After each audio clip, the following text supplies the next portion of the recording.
Good morning. I'm Bil Russell, President of Lake Norman Chamber of Commerce, and you're on Focus Friday. And today we have Trey Rabon, and he's the President of AT&T North Carolina. But first, we want to recognize Deepa Johnson, who's our presenting sponsor from Novant Healthcare. And Deepa, share with us. I know that COVID's clearing up a little bit and things are getting back to some sense of normalcy. Tell us a little bit where we are with our healthcare.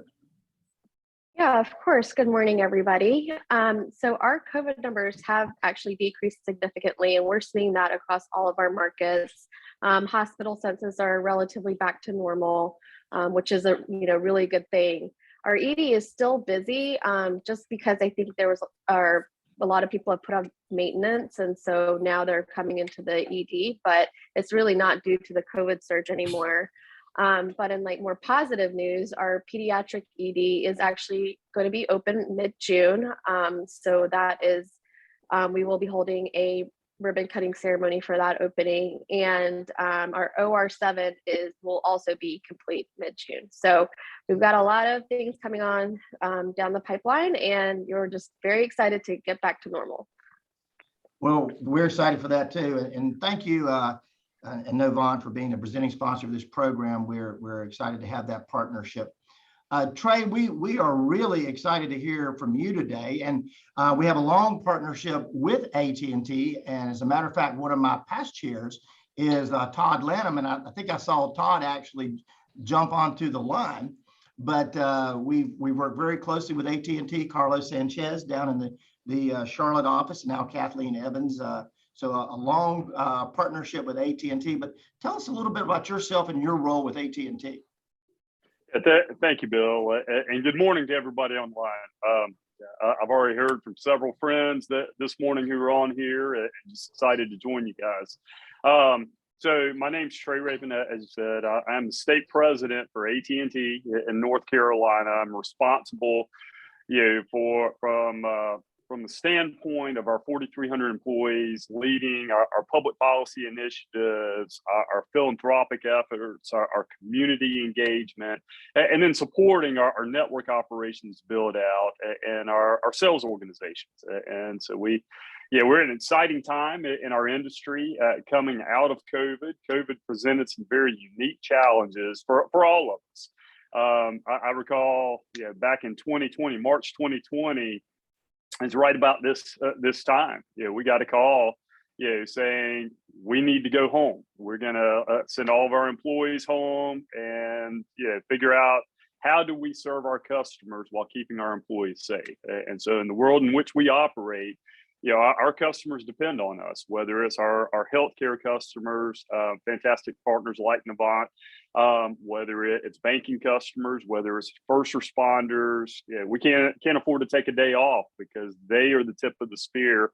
And we support those mission critical applications that they are so focused on. And so while we were working to protect our employees, we were also working to serve those customers. And so from the standpoint of COVID, we continued to operate, all day, every day. We kept most of our retail stores open. Our frontline workers continued to report into our work centers, albeit with staggered shifts, so that we didn't congregate in one spot.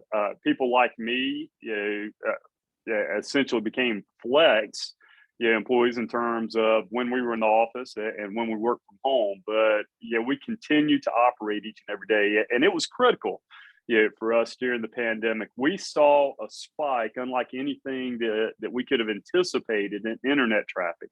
Internet traffic during the pandemic increased by 27%. So think about that. If you're operating a business and you see utilization of your product increase 27%, you typically have to ramp up your supply chain. You have to build that capacity. We already had the capacity in our networks, and that goes back to sound public policy that we've seen in the U.S. as a whole, but particularly here in the state of North Carolina, a light touch regulatory approach that ensures that everybody has some level of connectivity that they need, but the providers have the flexibility to scale the network to suit anticipated needs of network. You contrast that with what we saw, for example, in Europe, which is a heavily regulated environment. And they experience capacity constraints. In fact, the European Union asked Netflix, asked some of the other streaming providers to decrease, the density of the streams that they're sending. So no longer send high definition streams and go single definition streams, so that they could better manage the traffic flow across their networks. We didn't have that issue in the U.S., and that's directly attributable to the light touch regulatory policy that we have. So really proud of the way the network performed, proud of the way that our teams performed. While we continue to serve our customers during the pandemic, we also focused on building for the future. Just last year, we completed more than 700 network projects. Those are individual network projects across the state. I'm going to touch a little bit on some specific data. That resulted in 106 new macro towers. A macro tower is one of the big cell towers that you think of. Those are cell sites that are typically taller than 75 foot. They can serve a diameter of about 20 miles. On top of that, we built 200 small cell sites to densify our network in those areas that had the most acute need for wireless capacity across the state. A small cell site is a tower, is a pole, not really a tower. It's a pole that goes from 30 foot to 60 foot, and they're typically deployed in high density areas. Think urban environments, think higher education environments, stadiums, are prime candidates for small cells. So 300 such projects between macro cells and small cells. Then on top of that, we deployed fiber to 60,000 new customers, across new eligible living units. Can't say they're customers because they may not have signed up for the service, but 60,000 living units across the state of North Carolina last year. That carried us above 1 million 1 million addresses served across the state of North Carolina. That's a huge number. And we're continuing to accelerate that build. Looking back over last year, our board, enabled us to fund, a fiber build out unlike anything that we could have imagined. We deployed fiber nationwide to about 2.6 million new addresses. This year, we plan to deploy fiber to 4 million additional addresses. Next year, 4 million above that. The goal is by 2025 to reach 30 million eligible addresses across the country. And that is using AT&T's private capital. That's not leveraging any of the public sector capital that's also coming in the market. When I say public sector capital, think the federal stimulus act, which could bring anywhere between 100 million and $1 billion in public sector funds to North Carolina for the build out of next generation networks, fiber networks, next generation fixed wireless networks. And then on top of that, in the state of North Carolina, the General Assembly last year appropriated an additional $750 million through the GREAT grant program. GREAT stands for Growing Rural Economies Through Access to Technology. And that was a first of its kind program that the General Assembly in North Carolina enabled back in 2017. It served as a model for other states around the country. And I'm proud to say that North Carolina is a leader in that program. And so we have a pathway to address and resolve the digital divide across the state of North Carolina, those hardest to serve areas, those areas that have very low population density. There's now a path to economically and sustainably serve those folks. And so we're really excited about the work that's taking place there. One of the areas that I'm most excited about is FirstNet. FirstNet is a next generation public safety network that was commissioned by Congress following the September 11th attacks. There was a recognition that first responders didn't have the network that they needed that allowed for interagency communication. They were sharing a commercial network with every other person in New York City at the time and across the country. And so Congress enabled that, recommended it in 2004. It was actually enabled in legislation in 2012. The FirstNet Authority was commissioned, issued an RFP. AT&T was the only nationwide provider that responded to the RFP. We won the RFP, and are proud to say we're in year 5 of the build out of that network. We're actually ahead of plan and ahead of our commitment, to build out across the country, and specifically here in North Carolina. Really excited about the capacity and the coverage and the resilience of that network that we've built for first responders and those who serve first responders here in North Carolina. So a lot of great things going on in the industry, a lot of exciting things going on with AT&T. Do appreciate you having me here, Bill, and look forward to answering the questions that you and your members may have. Sure. And as we discussed, Jeff Tarr is my public policy chair, and he normally would MC this program and ask the questions. And Jeff was called away to Philadelphia yesterday afternoon, but he left a whole host of questions to ask you. And I would encourage anyone who has a question to submit it through the chat. You mentioned FirstNet, and we have a public safety luncheon every October where we recognize the outstanding police officers and fire and EMS in our communities of Cornelius, Davis, and Huntersville. FirstNet was a sponsor of that program last year and are back on board this year. Kathleen is going to be there. So again, thank you for helping support that particular program. Ray, can you walk us through, Trey, if you could walk us through your leadership role at AT&T? Yeah, so I started, I'm going to go back a couple of decades now, not a few years, time flies. I started as a network engineer with Bell South, which was a regional Bell operating company in the Southeast. AT&T acquired us in 2007, but I began in 1999. Was hired along with a wave of other engineers to address what we called at the time Y2K. There was a thought that when the year changed from 1999 to 2000, that computer systems and network systems would shut down, because you would have to go from a 2-digit date to a 4-digit date, or the computer would think it's 1900 instead of 2000. Well, that was an urban legend, a bit of myth. A lot of work did go into that, but when the calendar changed, really nothing happened. It was business as usual. And so I segued after about 5 years into a role in product management. And with Bell South and companies like ours, product management is developing new product lines for our customers, trying to anticipate customer demands, where, with a hockey analogy, anticipate where the puck's going so that we can be there to serve those customers.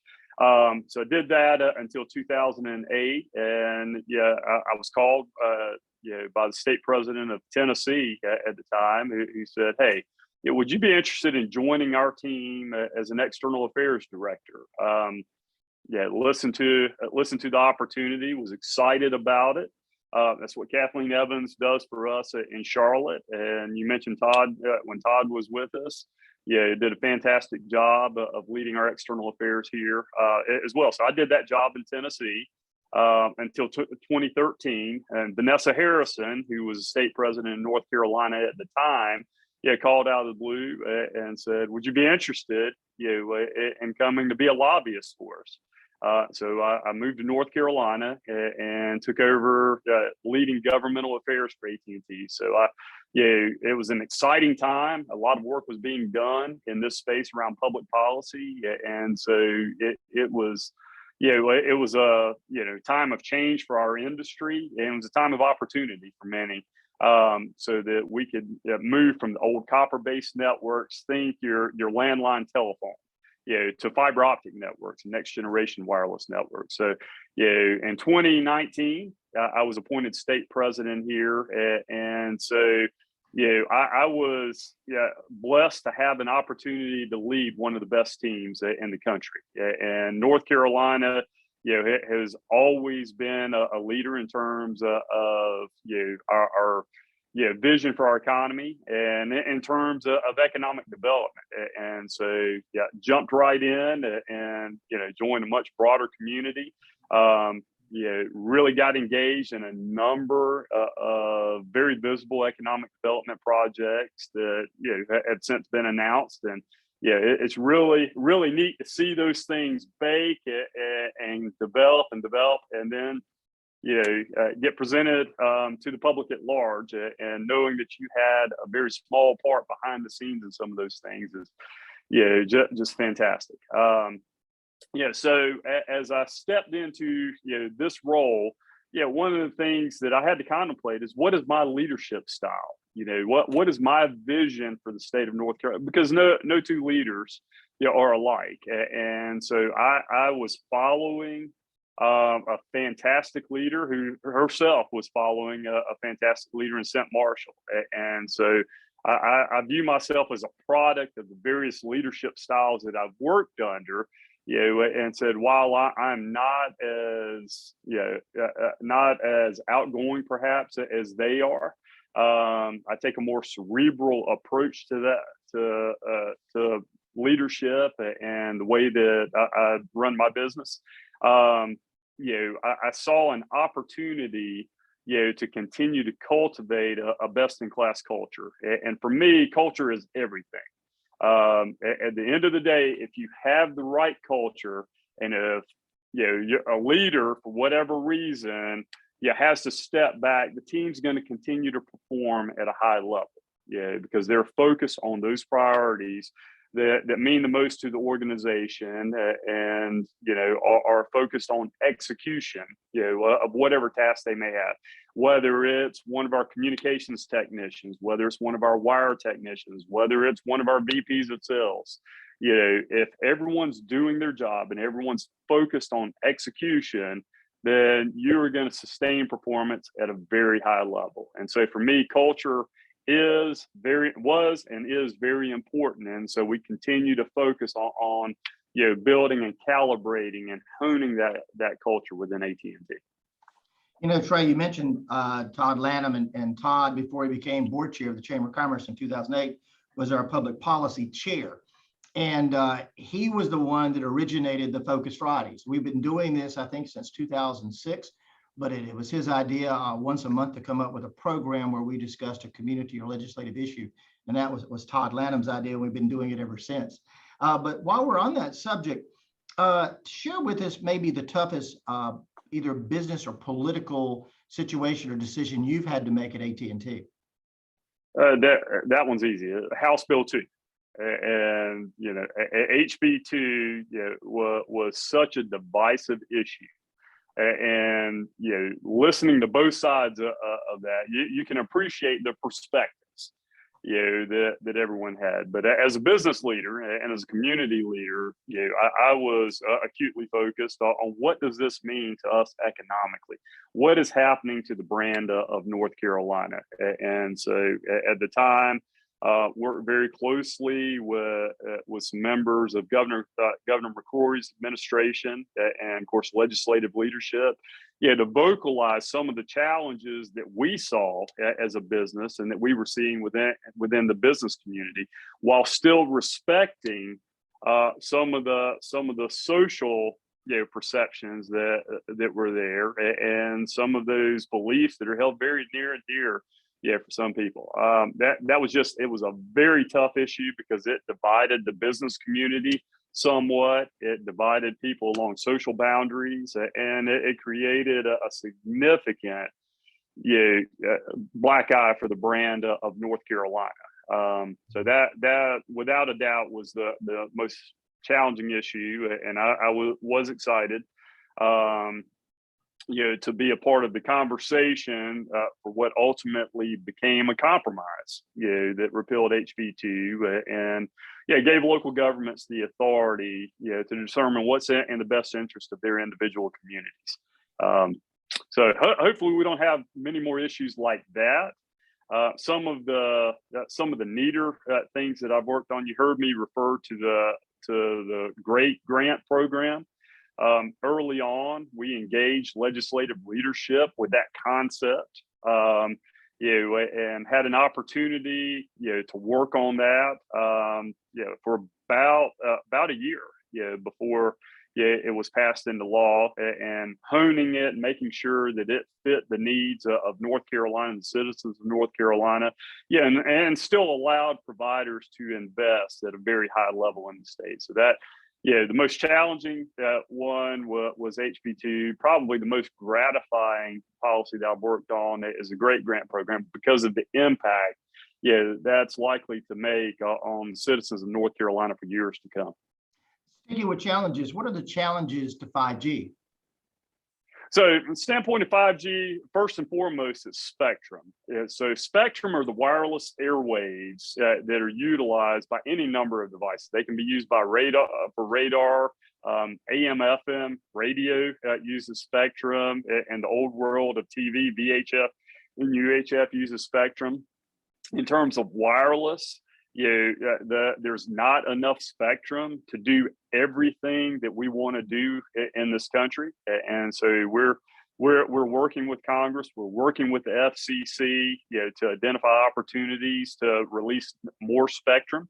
There have been hundreds of billions of dollars invested by private providers in spectrum, over the last 5 years, and we need more. And so, repurposing spectrum that may be underutilized today and allowing that to be utilized for 5G and eventually for 6G, is critical. And the reason that's so important, it is because of the speed thresholds that we're looking at and the lower latency.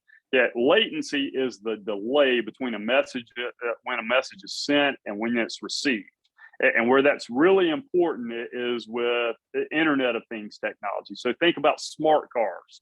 Eventually you're going to have smart highway systems, and you're going to have spacing between those cars, that's managed, by autonomous vehicles. Well, if there are delays in the network, as those vehicles come together, it could result in catastrophic, issues. And so it's imperative that we have enough spectrum, in order for us to be able to reduce that latency to a threshold that's acceptable for whatever IoT device that's going to be out there. So we're excited, that we're launching 5G. We have in the Charlotte market, we have in the Raleigh market, we actually have it in Lenoir, Hickory, markets, and we anticipate by the end of the year, we will have, pretty much throughout the state.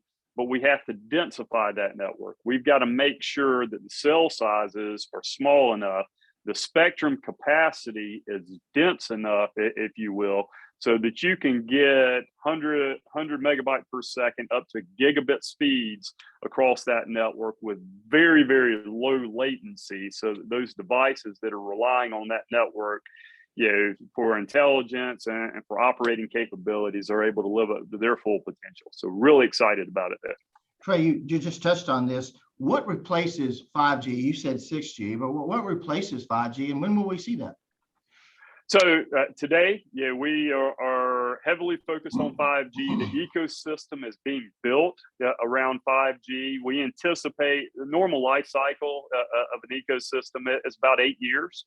When you're looking at the wireless networks, think back to the LTE network, and before that, the 4G network and 3G networks, prior to that. And so the ecosystem's really going to drive, where the network goes. So if the ecosystem continues to flourish, we continue to see, IoT, Internet of Things intelligence embedded in more and more devices. That's going to drive a further evolution of our network. And a lot of that is going to be dependent, on the flexibility of the FCC and letting out more spectrum.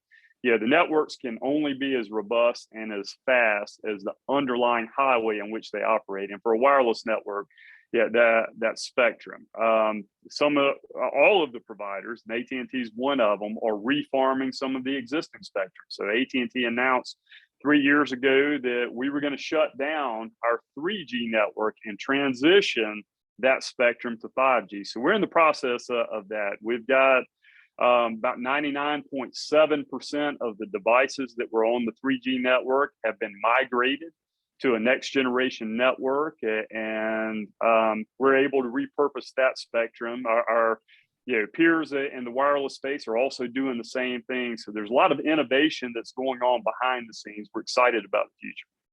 Trey, can our smartphones really utilize that 5G technology? So it depends on the smartphone that you have, and so depending on what type of device, it's got to have a 5G equipped radio in it. If it's got a 5G equipped radio in it, it absolutely can. Again, it enjoys the benefits of lower latency, faster speeds. When I'm on my 5G network, I'm seeing speeds about 3 times what I see on an LTE network. Where that really comes into play are with applications like telehealth, virtual learning applications that you're using. Earlier this year, I had an opportunity to go through a series of telehealth meetings and experience firsthand some of the virtualization in healthcare, and I did it all from my phone. Because I have a 5G capable phone and I have the ability to touch that network. But even if you don't have a 5G capable phone, the speeds that we're seeing on LTE networks are unprecedented. Things that we couldn't have imagined 3 years ago. We're getting speeds of 140, 150 megabits per second, on the 4G LTE network. So, the great thing about innovation is it serves as an incubator for applications and entrepreneurship. And so the use cases that we're seeing are fantastic. And I think that the great thing about our country and the entrepreneurial spirit we have is that innovation is oftentimes in response to consumer behavior, but sometimes that can drive consumer behavior. Sometimes it drives consumer behavior in a way that is constructive. Sometimes as a parent of teenagers who spend a lot of time on Snapchat, TikTok, and everything else, you sort of wish there wasn't quite as much innovation in the social media space. But all kidding aside, it helps keep us connected as a society.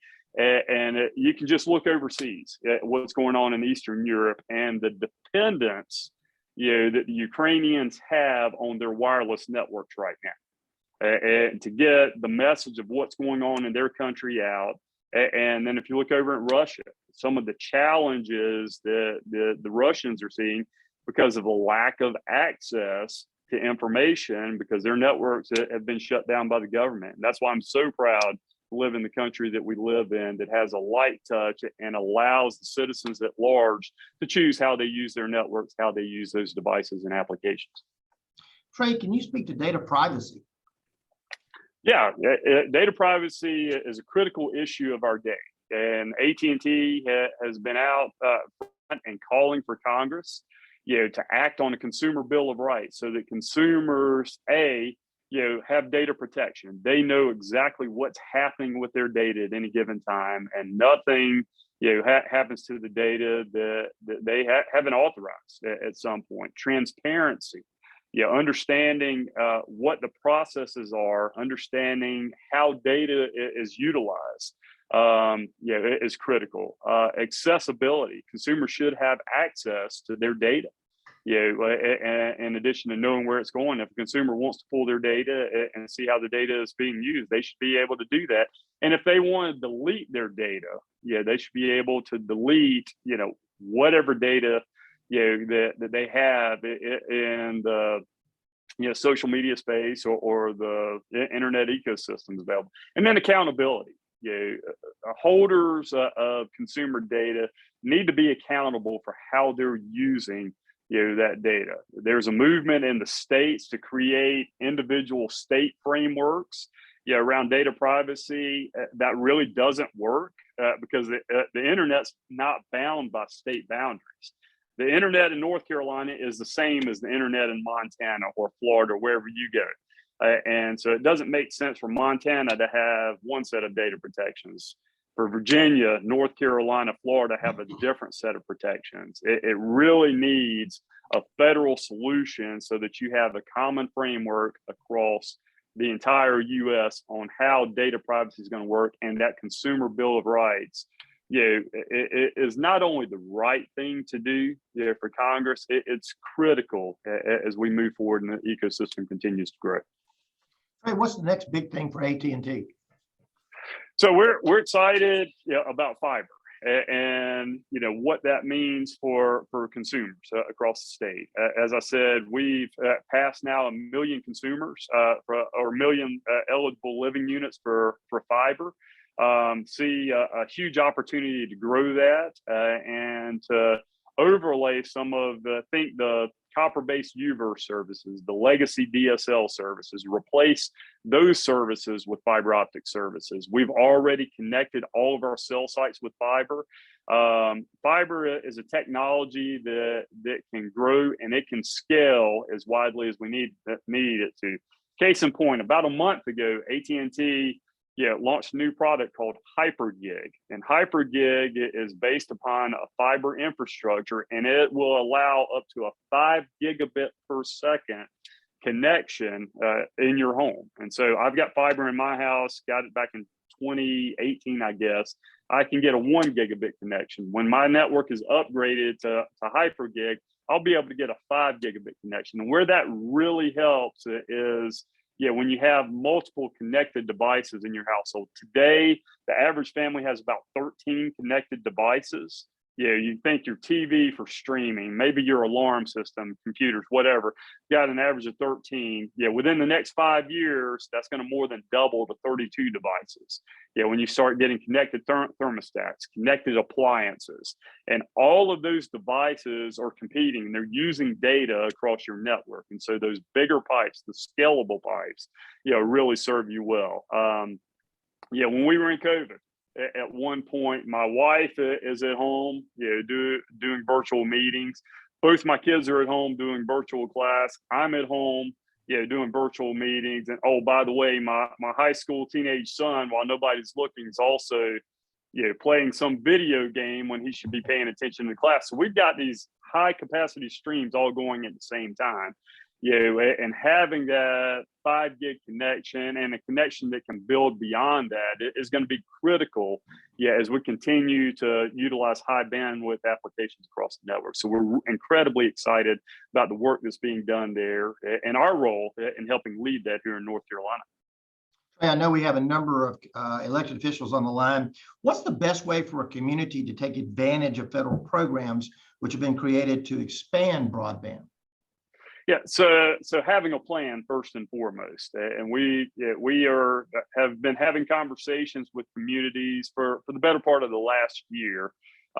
Some are further along than others, and what I'll tell communities is with so much funding, coming into the state, to build out networks, somebody's going to be first and somebody's going to be last. That's just the nature. You can't flip a switch and do all this work at once. And so those communities that have a broadband plan, that have a community plan for how they envision connecting their community, are going to be at the leading edge of securing this funding, and then getting the infrastructure in the ground and to the homes. Those that don't are going to have to do that work, but they're going to be behind everybody else trying to catch up as they do that work. I know we had Huntersville Mayor Melinda Bales on the line, and she had to jump off, but Anthony Roberts from the town is on the line. Woody Washam, our Cornelius Mayor. I don't know if either the towns of Huntersville or Cornelius or Ryan McDaniels with our EDC might have a question. I think Woody had a point earlier he wanted to raise. Thank you, Bill. My question was related to utility lines. One of the biggest challenges that we have in our pretty massive road construction arena that's going on in our 3 northern Mecklenburg towns is getting these utility lines moved in a timely way whereby it doesn't delay these road projects. So AT&T is certainly part of that. You aren't all the problem, but you have any advice for us with that? And if AT&T is the problem, who do we contact? You? So thank you for that question, Mr. Mayor. That is a very challenging issue, and in fact, we have ongoing engagements with the North Carolina Department of Transportation and the district offices, and then of course, local governments control, I think about 20% of the roadways in the state. I think the key is early communication, and if we're aware that a road project's coming up, we can engage our design engineers and our planning engineers to develop alternate route paths and get the work in the queue. As you were highlighting, we're one of many that are attachers to poles. We own some poles. The electric utilities own other poles, and so there's some coordination that has to take place between the pole owner and the attachers. Then there's coordination that has to take place between the roadway engineers. And so early communication is critical. But if there are places where we're not being as timely in our response as we need to, and we're not as proactive as we need to be, Kathleen Evans is on this call. Kathleen is probably the best person to engage initially, because she's got that visibility into our planning and our engineering teams, as well as our construction teams. And she can identify any roadblocks that we have and work to remove those. And then if for whatever reason we're not able to get that done, I am more than happy to directly engage. I'd say I feel the pain that you guys have, particularly in the high growth areas like we have in Mecklenburg County. There's constantly work that's being done, and there's a tension between the work, the infrastructure that's being built and sustaining the existing infrastructure. And we want to be sure that we're constructively and proactively engaging and supporting the fine work that you and your teams are doing. Trey, you mentioned Ukraine a while ago. Can you speak to network security and the threats that we might have from Russia hacking into our systems and shutting down some of our infrastructure?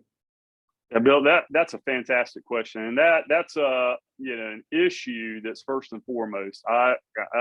The governor issued an executive order creating a cybersecurity task force actually earlier this week, with the IT Secretary, Department of Information Technology Secretary Jim Weaver, who's also a member of the National Guard, leading that, and including private sector members. And that's in recognition to the challenges we have in terms of cybersecurity, both from state actors, you think Russia, but other state actors, North Korea, China, others that would do us harm, as well as non-state actors that can go anywhere from professionals who make a living off of pushing malware out and then holding for ransom networks in the business community. That's what happened with Colonial Pipeline.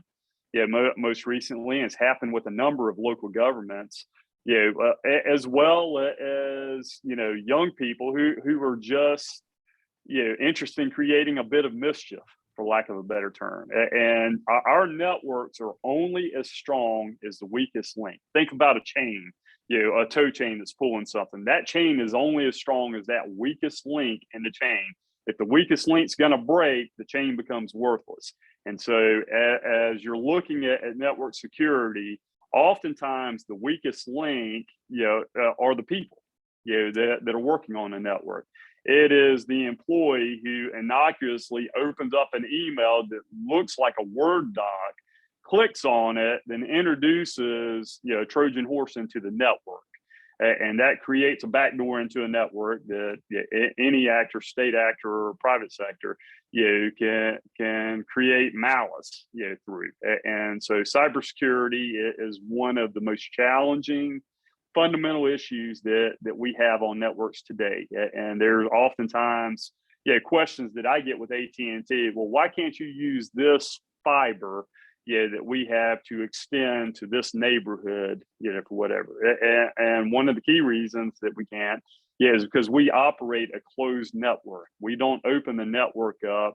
And a primary reason for that is security. We want to maintain the sanctity and the security of the network so that we can protect all of our customers and users that are on the network. You operate on a defense in depth strategy. You go think of, firewalls, which are external facing devices, all the way down to host intrusion prevention systems that are, softwares on an individual laptop or cell phone, if you will. And so I would urge everyone who's on this call, if you haven't thought much about your network security, please spend some time thinking about that. Engage a professional, there are a number of very good companies out there that can help you, ensure that your network is protected, ensure that you're able to do business, despite those that would want to cause harm to you and your business. Trey, well, we thank you for that. I know we got Kathleen Evans also on the call, and we work very closely with Kathleen. Kathleen, is there anything you want to add to any of our discussion? Oh, Bill, thank you. Just as a follow-up to what Trey mentioned earlier, I did add my contact information and my business cell phone to the chat box. So if there are any local issues where AT&T needs to engage, I'm happy to field those on behalf of you and the chamber and all your members, Bill. Oh, thank you very much, Kathleen. Trey, what do you do for fun? I mean, we're both Gamecocks, and obviously that hadn't been fun from a football perspective lately. But what do you do for fun? So as I said, I've got teenage kids, and most of our fun things revolve around them. We enjoy backpacking. Just came back from a snow skiing trip out west. We'll go a couple times a year snow skiing. Here, enjoy paddle boarding, kayaking, mountain biking. I tried to take up golf last year, was not very good at it. I'm trying again this year so that I'm not an absolute disaster, on the golf course. But in all seriousness, anything outdoors, it's fun. We live in a beautiful state, and of course, you guys at Lake Norman, live adjacent to one of the gems of the state, and so enjoy time on the water, enjoy time on the trail. Anything I can do to get outdoors. And this time of the year, it is my favorite time of the year, because the weather is just perfect. We may get a little wind or rain here and there, but early in the morning, it's cool and crisp. Great to get out for a good run or on a mountain bike. And afternoon, when the weather's a little better, you can even get out on the water some. But really enjoy that. And as you mentioned, go from time to time down to Columbia, and we'll take in a few Gamecock games each year. And while it hadn't been fun lately, I did enjoy the Mayo Bowl. Living in the heart of Tar Heel country, and so many of my friends in Carolina blue.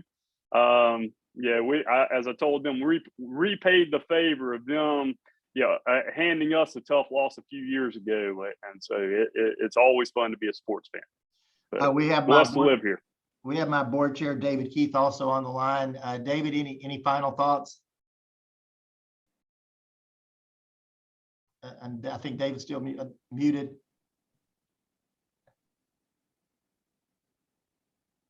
Okay. Any other questions? We covered a number of topics from Trey. Anybody else have a question of Trey before we actually sign off? Deepa, go ahead. Mr. Russell, I asked a question in the comments. I'll be glad to repeat it. Oh, okay. This is Eric Rowell, Mr. Rabon here in Huntersville. I couldn't help but notice the title of the presentation today. That's why I tuned in. It's about data privacy and censorship. So do you consider AT&T being reportedly paid to share its customer data with government agencies like the NSA and CIA to be protecting customer data?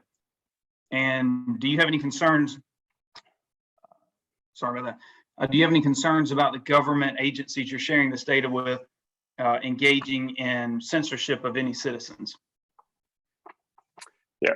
So thank you for that question. The challenge that we have as a government, and the challenge that we have as a company is striking that fine line between following the law, and protecting customers' privacy. And so there's a very defined process, in federal statute, and the courts have a significant role in that, around which data that the government can compel us to provide as a provider, and what data we protect. And so from the standpoint of AT&T, we follow very strictly the statutory guidance, and then of course the directives that we have from the court system. In terms of protecting data, I spoke a little bit to that earlier. We see that as one of our highest responsibilities is to protect customer data. And so we do not haphazardly provide data to a state agency, to a federal agency. We have a very strict framework that we follow under federal statutes in the federal court system. Trey, again, we want to thank you. Deepa, we want to thank Novant Health for all of your support and being the presenting sponsor. Any last words from Novant Health? Nope, just enjoy the spring weather, this beautiful weather, and we're going to be coming back out into the community and doing a lot of different things. So we're very excited. It was a beautiful day yesterday, and it's going to be a beautiful weekend, it looks like. Trey, we want to thank you and AT&T for being a part of the program today. Kathleen, I've enjoyed working with you and getting to know you, and I want everybody to have a fantastic week out there. Thank you very much, Trey, and enjoy yourself this weekend. Sounds good. Have a great day. It's good to see you all.